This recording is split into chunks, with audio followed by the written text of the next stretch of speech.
Olá, bom dia! Mais de 150 bilhões de reais. Esse é o valor que deve movimentar a economia nos próximos meses. O programa Renda e Oportunidade prevê, entre outras medidas, a antecipação do 13º e saque extraordinário do FGTS. Brasileiras que vivem em Nova York poderão contar com o apoio do Espaço da Mulher Brasileira. Sexta-feira, 18 de março de 2022. O Brasil em Dia já está no ar.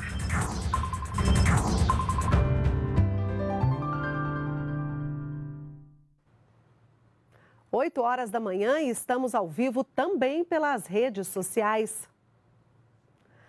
Uma série de medidas foram anunciadas pelo governo federal para movimentar a economia e aumentar o poder de compra dos brasileiros. As ações devem injetar mais de 150 bilhões de reais na economia. Uma das iniciativas é o decreto assinado pelo presidente Jair Bolsonaro, que antecipa o 13º salário de mais de 30 milhões de aposentados e pensionistas do INSS. O pagamento será dividido em duas parcelas iguais, a primeira em abril e a segunda em maio. A medida deve injetar cerca de 56 bilhões e 700 milhões de reais na economia do país. O governo também liberou o saque de até R$1.000 por trabalhador das contas ativas ou inativas do FGTS. O saque pode ser feito até o dia 15 de dezembro deste ano e vai beneficiar 40 milhões de pessoas. Outra medida anunciada pela equipe econômica aumenta a margem de empréstimo consignado, que passa dos atuais 35% do valor do benefício para até 40%. Além dos aposentados e pensionistas do INSS, quem recebe benefícios assistenciais ou participa do programa Auxílio Brasil também vai ter acesso ao empréstimo com juros mais baixos. Com isso, o governo espera beneficiar mais de 50 milhões de brasileiros e entregar cerca de 77 bilhões de reais em empréstimos consignados para esse público. Essas ações todas, elas atingirão entre 80 a 100 milhões de vidas de brasileiros e brasileiras, nossos irmãos, aqueles que mais precisam. Os volumes poderão atingir, dentro dos próximos 6 meses, ministro Paulo Guedes, sob a sua liderança, 165 bilhões. Outra medida provisória cria o Sim Digital, que simplifica o acesso ao crédito digital para pequenos empreendedores. O programa deve beneficiar mais de 4,5 milhões de pessoas já nos primeiros meses. Muito obrigado pelo apoio, pela consideração, pela participação em projetos, em programas que ajudam a todos nós, sem exceção.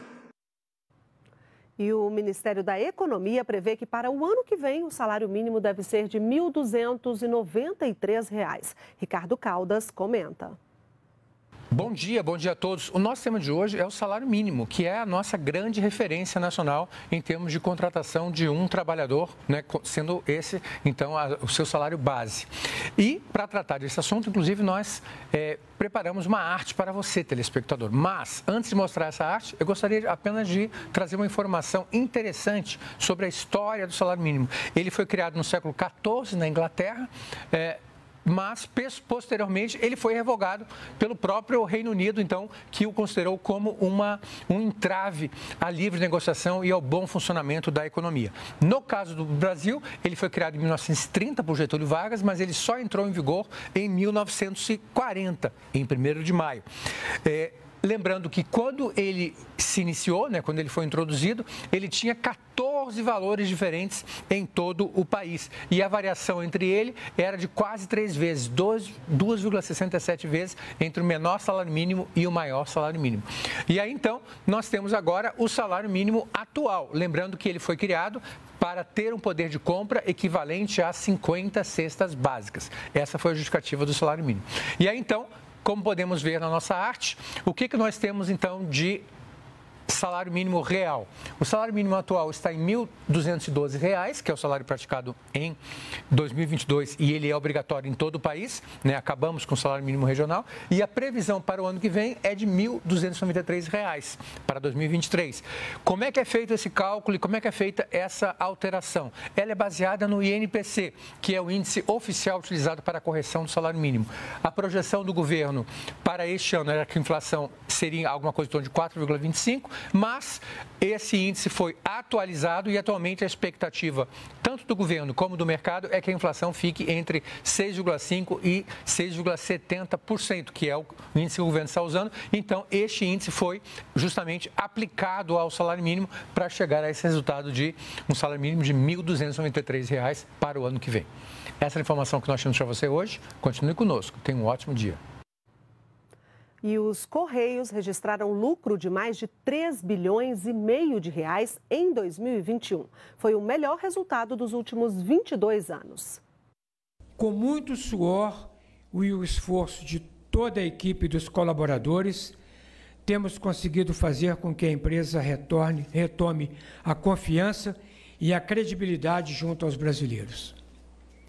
De maneira estratégica, as primeiras providências adotadas pela diretoria executiva foram justamente recuperar a estatal economicamente e financeiramente, garantindo sua sustentabilidade, realizando ajustes em processos, na estrutura e nas finanças da companhia.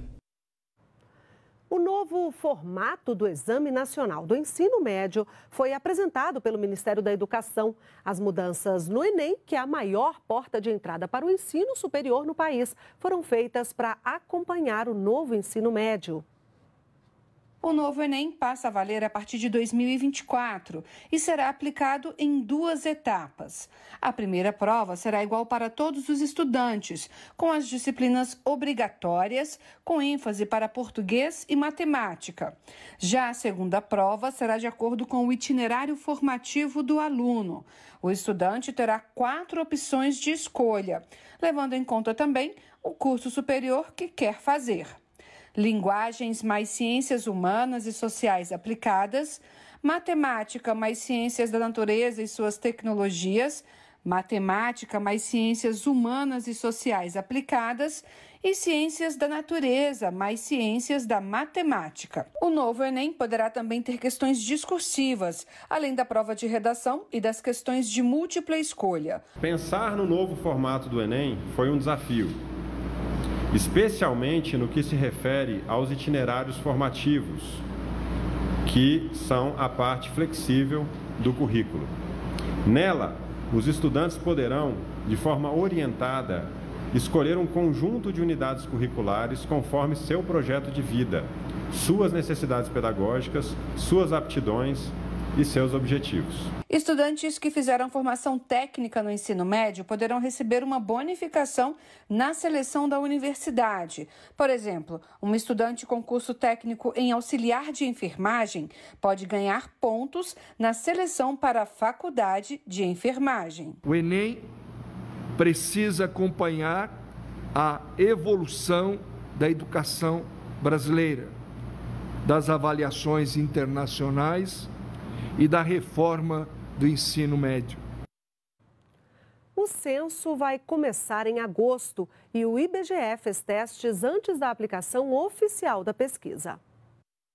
Antes da ação, um teste para garantir que tudo funcione perfeitamente. De novembro do ano passado a fevereiro deste ano, agentes do Instituto Brasileiro de Geografia e Estatística fizeram um ensaio prático em 27 locais do país. A simulação incluiu todas as etapas do censo, desde a abordagem aos moradores, preenchimento do formulário, até as medidas de segurança contra a Covid-19.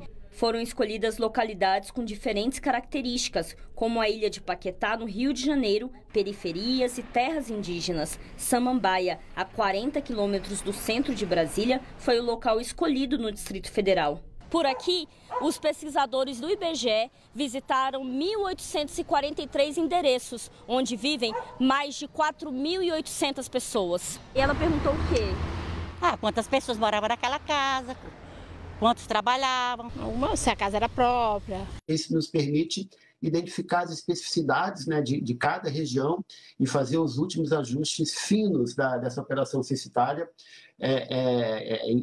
pegando os detalhes regionais, né? Nesse pedaço do universo pesquisado, existem 18.500 idosos e as mulheres formam a maioria da população. É um instrumento de atualização que permite a construção do futuro do Brasil, sob todas as óticas. 98% dos questionários foram presenciais. Dos 59 mil endereços visitados, o teste colheu informações de mais de 111 mil moradores.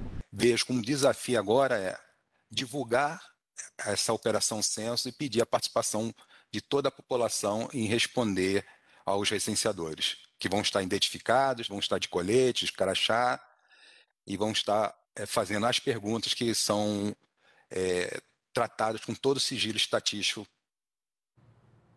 A partir de agora, brasileiras que vivem em Nova York, nos Estados Unidos, poderão contar com o apoio e a assistência do Brasil. É que foi inaugurado o Espaço da Mulher Brasileira. Nós já temos esse espaço semelhante a esse, um em Roma, já temos um espaço semelhante a esse, um em Boston, e agora a gente tem a alegria de entregar para vocês esse espaço em Nova York. Mas olha, vocês não têm ideia como o nosso telefone toca. Todos os consulados no Brasil, que é um espaço igual a esse. E a gente vai para todos os consulados, porque a mulher brasileira tem que ser cuidada em todos os lugares. O Instituto Nacional de Meteorologia, o INMET, emitiu alerta de chuvas intensas em diversas regiões do país até o final do mês. Algumas regiões devem ter volume de chuvas acima do esperado. Nuvens pesadas podem ser sinônimo de chuva forte. Aprender a reconhecer os sinais da natureza pode salvar vidas. No Brasil, o Instituto Nacional de Meteorologia é o responsável por monitorar as condições climáticas. A escala de perigo do INMET é composta por 3 tipos de alerta. Amarelo, quando há risco moderado e é recomendado que o cidadão monitore a situação. Laranja, quando o risco é alto e é provável que o cidadão tenha de agir com urgência.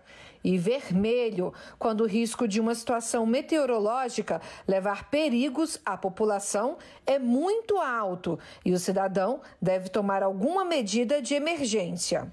Essa nomenclatura é uma nomenclatura internacional pela Organização Mundial de Meteorologia, de acordo com o fenômeno. Quando existe perigo, a Defesa Civil emite alertas de texto para os celulares cadastrados. Para receber, basta mandar o CEP do local que deseja monitorar para o número 40199.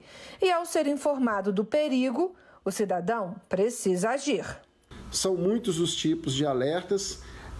São muitos os tipos de desastres e para cada um as pessoas devem adotar as medidas de proteção que são recomendadas logo após a emissão desses sinais. Quando os estragos são grandes, o Ministério do Desenvolvimento Regional costuma entrar em cena com ajuda financeira. É o caso de municípios da Bahia, do norte de Minas Gerais e do norte do Espírito Santo, atingidos este ano por fortes chuvas.